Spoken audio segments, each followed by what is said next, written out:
Le dijeron fracasado toda su vida, hasta que la reina se inclinó ante su talento. Lo llamaban el niño que no servía para nada. En el salón de clases, lo señalaban como un ejemplo de fracaso. Mientras otros aprendían a leer, él apenas podía entender las letras. Mientras otros avanzaban, él se quedaba atrás. Los maestros no veían talento en él. Veían un problema. Pero lo que nadie sabía es que ese mismo niño estaba construyendo palacios invisibles. ¿Cómo pasó de no saber leer hasta los 18 años a crear esculturas dentro del ojo de una aguja? ¿Cómo alguien que fue humillado por sus propias dificultades terminó siendo invitado por la reina de Inglaterra? ¿Qué hacía en silencio mientras el mundo lo llamaba incapaz? Esta es la historia de Willard Wigan. Nació en Ashmore Park State, en Inglaterra, hijo de inmigrantes jamaicanos. Desde muy pequeño, la escuela fue un campo de batalla. Las palabras se le escapaban. Los números se confundían. Sentía que el mundo avanzaba a una velocidad que él no podía alcanzar. Pero en medio de ese ruido, encontró algo que sí podía controlar, en lo diminuto. A los 5 años, comenzó a fabricar pequeñas casas para hormigas.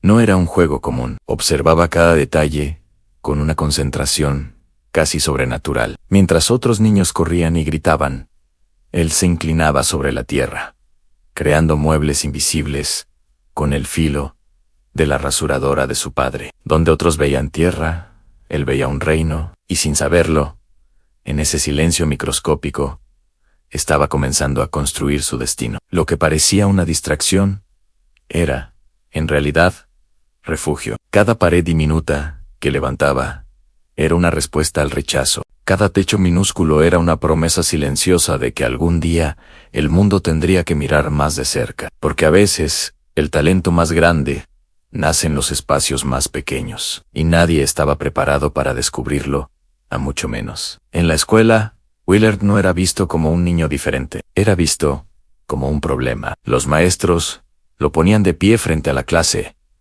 y lo usaban como advertencia.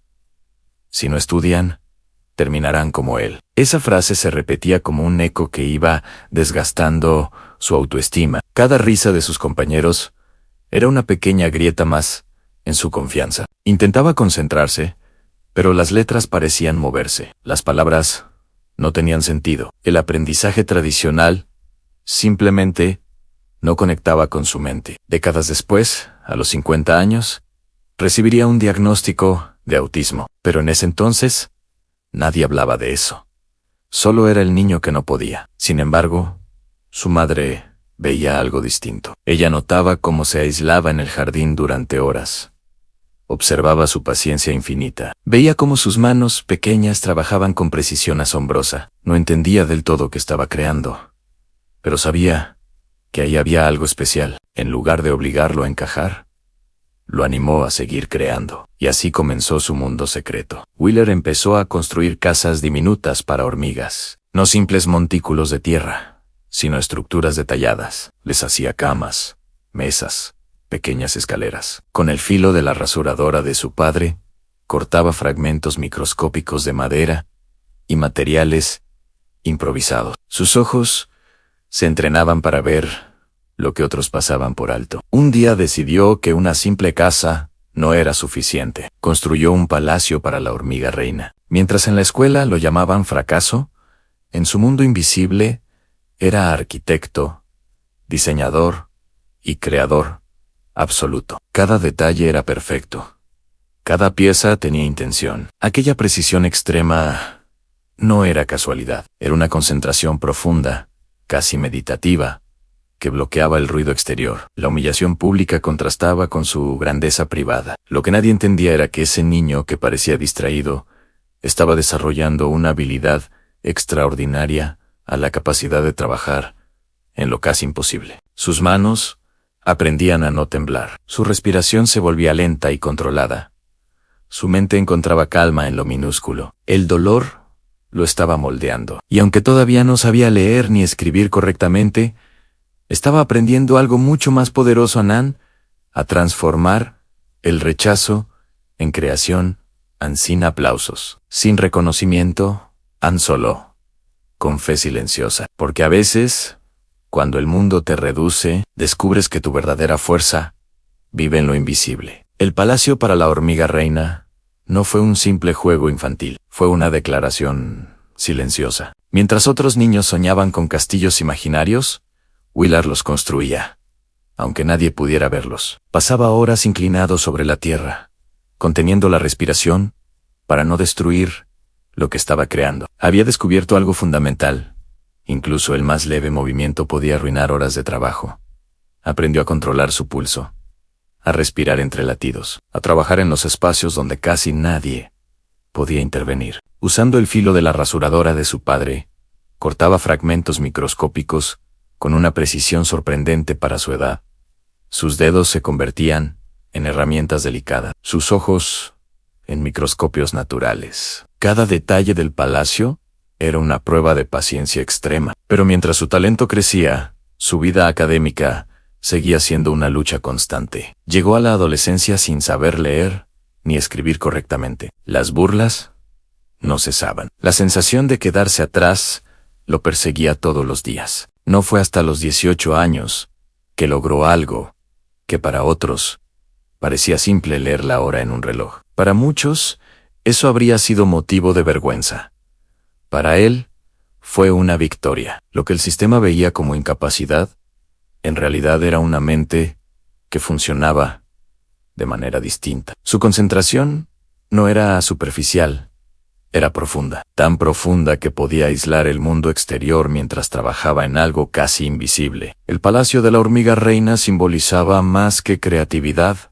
Era resistencia. Era refugio. Era la prueba de que, aunque el mundo no creyera en él podía crear un universo propio donde sí tenía valor. Sin darse cuenta, estaba entrenando la habilidad que algún día asombraría al planeta. Y lo que comenzó en un jardín, terminaría en un palacio real. Con los años, aquello que comenzó como refugio se convirtió en disciplina. Willard dejó atrás las casas para hormigas, pero no abandonó lo diminuto. Decidió llevar su habilidad al límite. Si podía construir un palacio en la tierra, ¿qué pasaría si trabajaba en algo aún más pequeño? Entonces, empezó a esculpir dentro del ojo de una aguja. No era metáfora, era literal. Mientras la mayoría de las personas apenas podía ver el espacio, él lo transformaba en escenario. Modelaba figuras microscópicas que exigían una precisión casi sobrehumana. Para trabajar, entrenó su cuerpo a niveles extremos.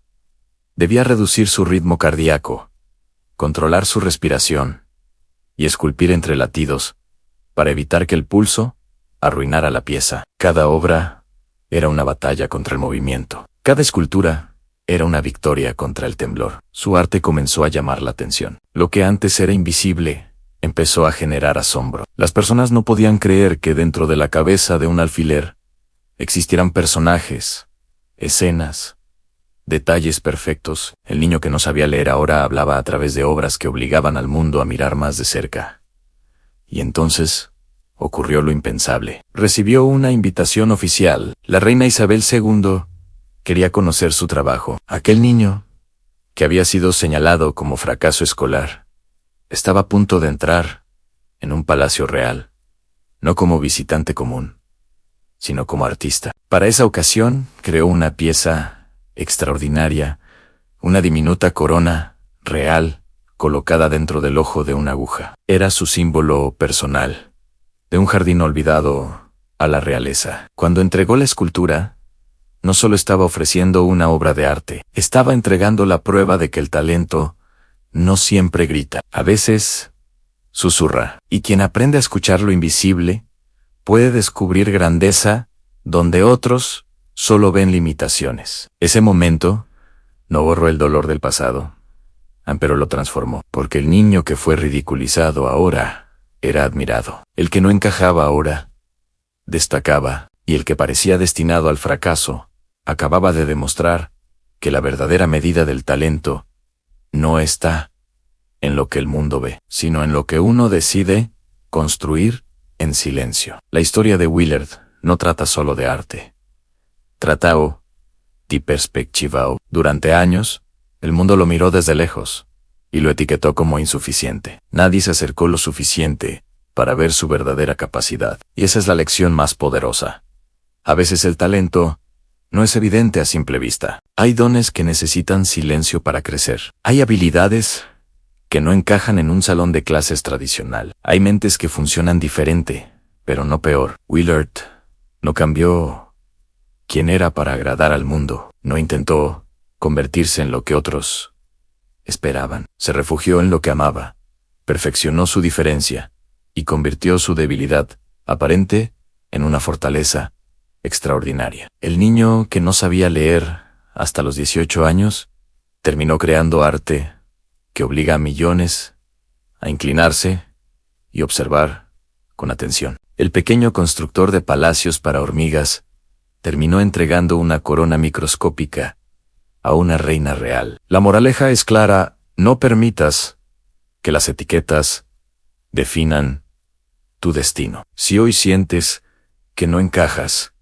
quizá no estás destinado a encajar, sino a destacar en algo que todavía nadie comprende. Lo que otros llaman defecto puede ser la semilla de tu grandeza. Lo que hoy parece insignificante puede convertirse en tu mayor legado. A veces, el mundo necesita acercarse más para descubrir tu valor. Y cuando lo haga, entenderá que siempre estuvo ahí.